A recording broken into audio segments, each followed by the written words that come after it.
well-educated boy from Leeds? That's the mystery that we have to explore. I think that we have a very specific kind of immigrant population in Britain. It formed in the Midlands in Britain when the cotton industry and the textile industry were attracting still very poor labor from Pakistan and elsewhere. And those people lived in enclaves. They did the cheap labor. They did us a favor. But they made their own ghettos, if you will, and they maintained their own religions. I don't think there was any close observation of them. And when we talk of integration, it was on a very, very, very slender thread. And I think the price we've paid for that is that many of those young people feel they're second-class citizens, that their religion is repeatedly degraded abroad and assaulted and insulted, and that they owe it to their Muslim brothers and sisters in other countries to take that kind of terrible action. And maybe they also hate, which is something we're not used to in our own lives. We don't understand the power of hatred, the power of resentment in young people. I think it's also a very important feature, an essential feature of our democracies, that we be prepared to take punishment, if you will, to take the attacks, to take... What we have to do is not change who we are. As a Dutch writer put it, doomed to vulnerability. Exactly that, exactly that. And I think the danger of turning ourselves into a society that is, in a sense, no longer an example of democracy, that is a society which, by abandoning its values, is not really worth collectively defending. That is a real danger. And it's extraordinary to me how far we've gone down that route and are still going down that route without a collective objection, particularly in Parliament. And if it's so that the way we treated immigrants like those boys from Leeds, we have the same phenomenon in Holland, of course. If it's so that we treated them such that they hate us now, I oversimplify, but then how do we set that right? I think we must go and listen. That at least we're learning. We've got to hear them. It is one of the many absurdities of the present Middle Eastern situation is that the United States can't talk to Iran. It can't talk to Hezbollah. It can't talk to Hamas, although Hamas was legitimately, democratically elected. So it has no conversation partners, no mediators, really.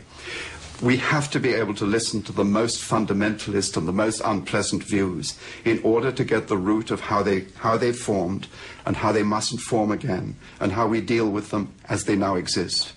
If we can't break down these people into the separate groups with their separate kinds of objections, separate mentalities, if we throw them all together and call them collectively terrorists, I think that we really are writing our own obituaries. Goed. Vooral niet alles en iedereen in de fight against terror op één hoop gooien dus. Een Palestijn is geen Iranier, een Afghaan geen Irakees. Dat snap ik. Ieder zijn eigen aanpak. Maar welke? Als er in Le Carré's boeken de laatste 50 jaar ergens over geschreven wordt, is het over de relatie tussen doelen en middelen. Dat de doelen nog zo nobel kunnen zijn, maar dat ze hopeloos gecorrumpeerd raken wanneer we de foute middelen gebruiken. Als dat niet ook in de fight against terrorism aan de orde is. Zijn we daar de grens al over? Zijn we ons doel, het beschermen van onze westerse vrije democratie, al voorbijgeschoten door de gebruikte middelen? I believe we not only overreacted, we reacted against the wrong enemy. The resources that we should have been able to deploy, if you will, democratically, or with proper consideration, with proper measure, were falsely distributed into the war against Iraq. I mean, that's an absurdity. So what should have remained, in my view, was a very concerted, very strong secret operation. A lot of those people had to be addressed and killed. And that should have taken place. Now, whether in the method there we exceed what is decent in a democracy, that's a terribly fine line. And I think in the immediate response, and we had to go, I think, somehow or another we had to go and take on the Taliban. We had to take on the seed beds, if you will, of what had immediately happened. Beyond that, I think that many of the measures we've taken, supposedly in the war against terror, have had the effect, either by design or otherwise, of making us more frightened and, in a curious way, more vulnerable, more responsive. We played the terrorists' game. We have overreacted, we've exaggerated the danger, we've exaggerated our own fear. It's still far more dangerous to cross the road in Piccadilly than it is to get in the underground. And we should remember that. And we, I think, totally lost our sense of proportion because 9/11 actually delivered the excuse for the expansion of American foreign policy in a whole lot of areas that had nothing to do with the war on terror. And unfortunately, we were sucked into that. My country was. Another thing that happened, which for me was particularly painful, was the corruption of the intelligence. Now, I don't just mean the actual intelligence that was being delivered. I mean the corruption of the relationship between the intelligence services in my country and the people who controlled them.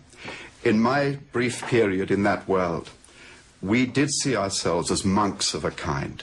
We were the people who delivered, whether they liked it or not, what we perceived as the objective truth. Wherever we got it from, however painful it was, we took it to our masters and said, that's it, that's what we believe. And that at least gave them a basis of objectivity. In this situation, something completely different happened. When the wrong intelligence came in, by which I mean the intelligence which did not validate the attack on Iraq, more intelligence was found, it was blown up, and ultimately falsified. Now, when you do that, you actually get rid of the one person who can stand behind you on your chariot and tell you that all men are mortal. Now, how far does that corruption of intelligence go, in your view? In Absolute Friends, the book in which you reflected upon the post-9/11 world, yes. Your fourth and last book, there is again a murky corporate political American group faking a terrorist attack, but with real victims. Yes. In order to influence transatlantic relations in a way that's beneficial for America. Yes. Is that conceivable in the real world? I think it's a possibility. The neocons, when they were dissatisfied with the CIA, set up their own Office of Special Tasks, which frequently overrode the CIA and pursued strategic and tactical ploys that would serve its cause. I think that in those closed rooms, among that small group of people, there were so many fantasies let loose that the one that I described was not impossible. Let me give you an example. We now know that the basic information that Niger was supplying uranium, strategic uranium, to Saddam Hussein, yellow cake, was obtained from Italian intelligence, who had it from a Niger source inside the Niger embassy. And then it was given to the United States. And it was fake. It was a forgery, like Van Mechelen was a forger, so this was a piece of forgery. It is conceivable still that there is an extra element to this, that actually that piece of forgery was planted from America into Italian hands and then brought back by a different agency and given a fake authenticity and provenance. Now, that is a fantasy, but that would be conceivable in the real world. Perfectly conceivable. What exactly does that say about the ethics of the powers that be? I think it really says they're what they always were. What has gone wrong is the control of them by us. What has gone wrong is the democratic process. It's the alienation of reasonable people from the political process that I think has really gone wrong. Politicians, if they're given any amount of rope, will take it. The checks and balances